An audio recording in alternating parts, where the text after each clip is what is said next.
We have finished reading the book, and I think it's a good time to review what we have read, at least for the next week.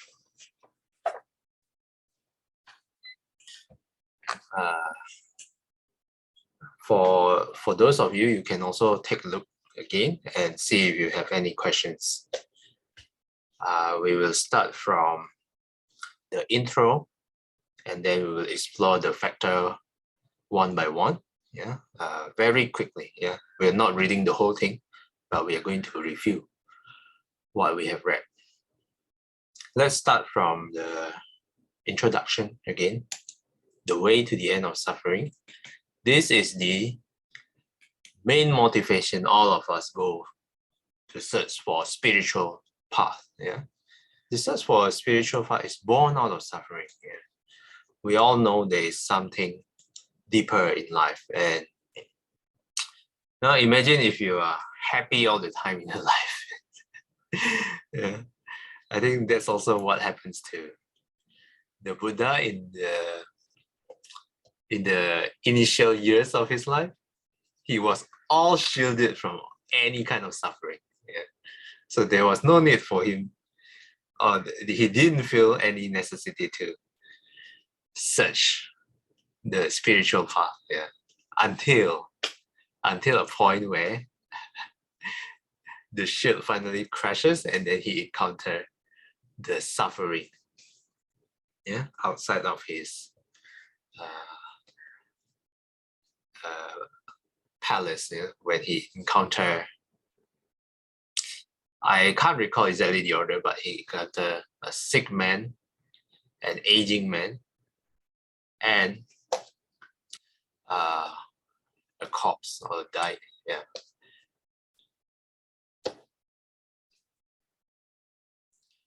can't recall if the last one he saw an ascetic or something, but my point is he wasn't exposed to suffering. And then for his initial years of life, he didn't go to search for the spiritual path until he encountered suffering himself.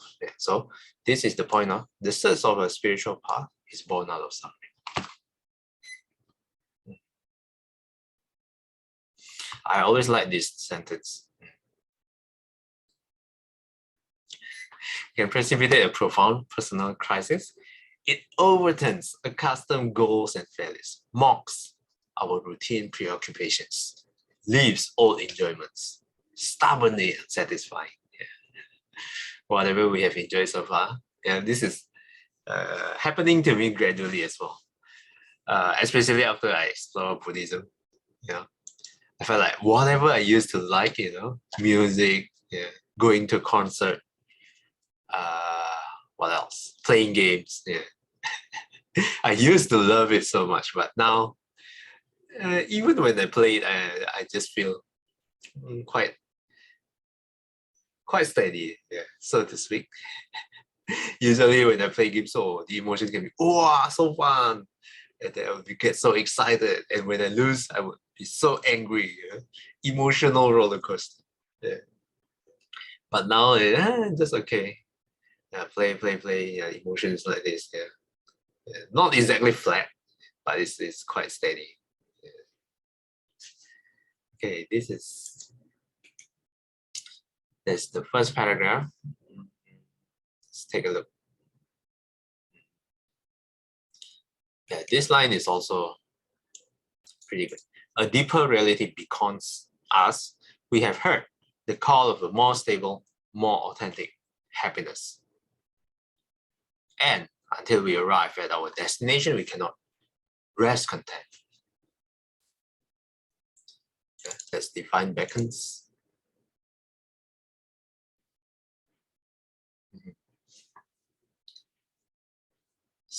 Summoned by beckoning to them, appear attractive or inviting.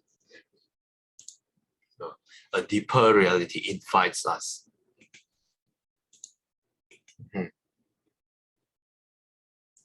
This is also important.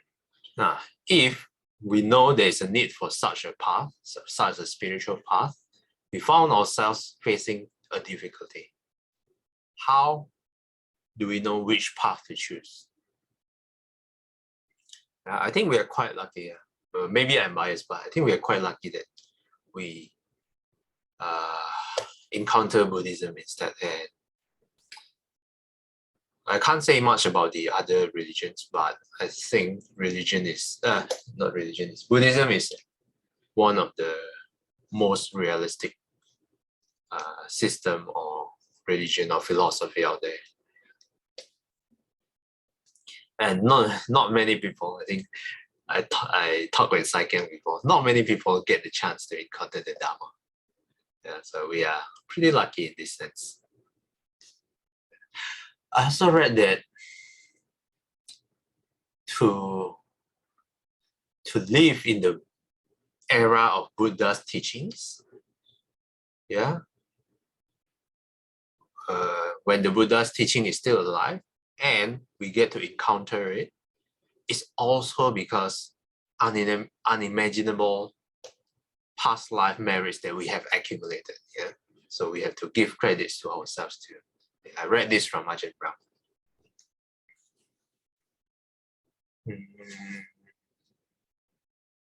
Yeah, so this whole thing is about how to choose a spiritual path. It does not explore other religions, but it does give some kind of criteria how to pick one. Okay, I will skip the eclectic part. It's basically picking whatever works from one system and mix it with another system. But after exploring further, we will find that it will not work. Yeah, mixing Christian God with Buddhist meditation with what Islam prayer probably. Yeah, but most of the time, usually it doesn't work.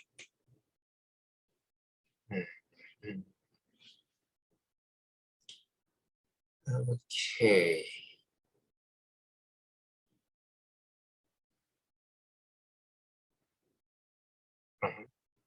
Now this part is the start of exploring the criteria. How are we to find such a path? A path which has the capacity to lead us to the full and final end of suffering. Yeah. Let me go up a little bit. Yeah. Yeah. This point is really important. All problems ultimately can be reduced to the problem of suffering. Thus, what we need is a way that will end this problem finally and completely. Both these qualifying words are important. The path has to lead to a complete end of suffering, to an end of suffering in all its form, and to a final end of suffering, to bring suffering to an irreversible stop. Okay, firstly, let's explore this line. All problems ultimately can be reduced to the problem of suffering. Let's take a look at our daily example. We have lunch because we want to remove the problem of suffering, of hunger. We look for entertainment, yeah? Watch Netflix because we want to relieve our problem of suffering of boredom, yeah? For example. Yeah. Our boss, yeah, if we're working, hires us. Yeah? It's also to solve some kind of problem, yeah? Maybe even administrative stuff or like cleaning the washroom, yeah, for example. Yeah, it's also a problem for him, and then he hired us to solve. Yeah, it is, so to speak, a suffering for him as well, and then we are there to solve his problem of suffering. What we need, however, is a path, a way to end this problem, firstly, finally, and completely. Both are important. I gave the example of headache before. Yeah. Firstly, complete end of suffering. For example, I have a headache and stomach ache. If I take Panadol, I solve my headache, but my stomach ache probably remains. So in this sense, my suffering is solved partially. Yeah, I solve my headache, but not my stomach ache. It's solved partially, not completely. To make sure I completely end the suffering, I have to solve all forms, suffering in all its form. My headache, my stomach ache, yeah, any ache that I have. Yeah, this is a physical example. Yeah. Of course, there's also mental problems as well. But just to make this point, whatever ache we have physically, if we solve all of them, then we can say it's a complete end of suffering, at least physically. Also, final end of suffering. Let's say I solve my headache. I solve my stomach ache. Yeah. I relieve my stomach ache. But the next week, my headache springs up again. Then I cannot say that this is a final end of suffering to my headache. Yeah. It is not an irreversible stop. Why? Because it can spring up again in the future.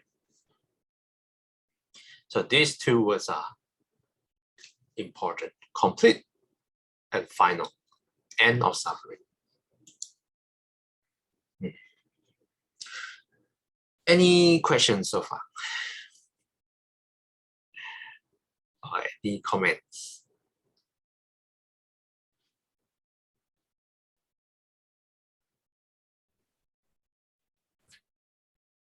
Always there'll be this saying that dukkha is the most difficult to translate. Dukkha, that the unsatisfactoriness. Some say it's suffering, and then I heard Bhante Dhammaratana recently. He said stress. Stress is suffering. Stress is dukkha. Yeah. So whatever stress that we are facing, whether it's from a relationship, from separation of those that we love, and even our health is a stress. And our daily lives, basically, everything that we do is a form of stress. Bhante said, even he as a monk, he has to travel back and forth in Sri Lanka. He has 2 temples to look after. So almost every day, he has to travel between Kandy and Colombo. And the journey is like 3 hours or sometimes 4. So his body has to face this type of stress physically. And then he also said recently, there's a issue with the monkeys. The monkeys are giving him a big headache in the temple, because he said he spent a lot of effort, a lot of time building the Paramita meditation center. Is for people to come and practice. The Westerners, even the Sri Lankans, anybody who wants to come and practice, he welcomes them to the meditation center. And nowadays, because of the monkey disturbances, it's creating a lot of stress. We call it stress for him. Yeah. So we have to work to sort of like overcome our own stress, our own suffering, our own discomfort. Nobody can help us to do that. Yeah. So it is what I like about Buddhism is it helps me, basically to transform myself so that whatever that comes as a problem previously, I try to overcome it by looking at it either in another perspective and not always finding fault with other people. It actually lies in us, how we see things. We can choose to be happy. We can choose to be sad. We can choose to be angry because the conditions are there. But the conditions are there, it can be because of so many things, so many different conditions. So what we must do is look at it, able to look at it as whatever that arrives will cease eventually. And yeah, we keep practicing, just cultivate ourselves, improve ourselves, purify our body, speech, and mind. That's the most important thing. To get rid of dukkha, the so-called, to end the suffering. We have to work the path. We have to, spend time, the Eight Noble Path. That's why we are reading all this. It's so helpful. Every day as we do our meditation, as we meet people, it is always a reminder to me, all the beautiful teachings of the Venerable. Really appreciate. Yeah. Thank you. Okay, thanks for sharing, Saiken. Yes, every time I heard story of Bhante, I was always full of awe, always inspiring. Yeah. At his age, 80 plus. 83. 83, oh wow. Compared, I'm like almost a quarter of his age. Yeah. I'm so ashamed to see how energetic he is at his age.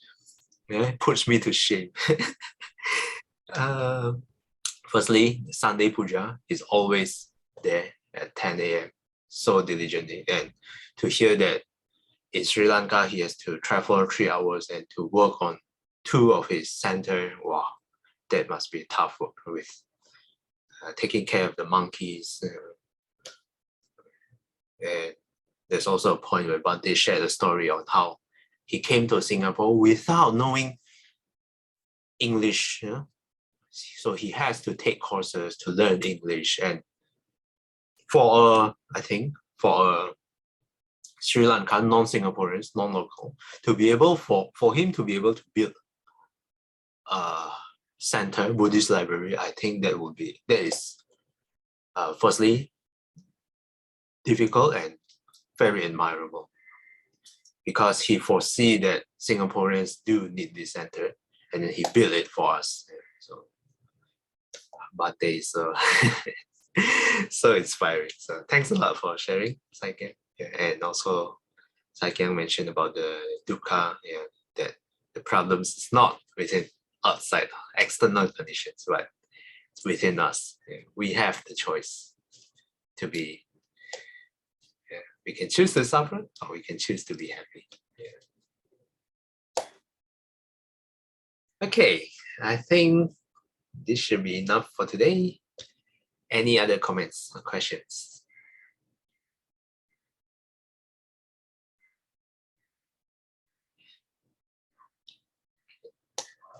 If not, let's do a dedication. 愿消三障诸烦恼，愿得智慧真明了。普愿罪障悉消除，实是常行菩萨道。阿弥陀佛。Here we meet again. Here we be guided by the Buddha, Dharma, and the Sangha. Sadhu, sadhu, sadhu.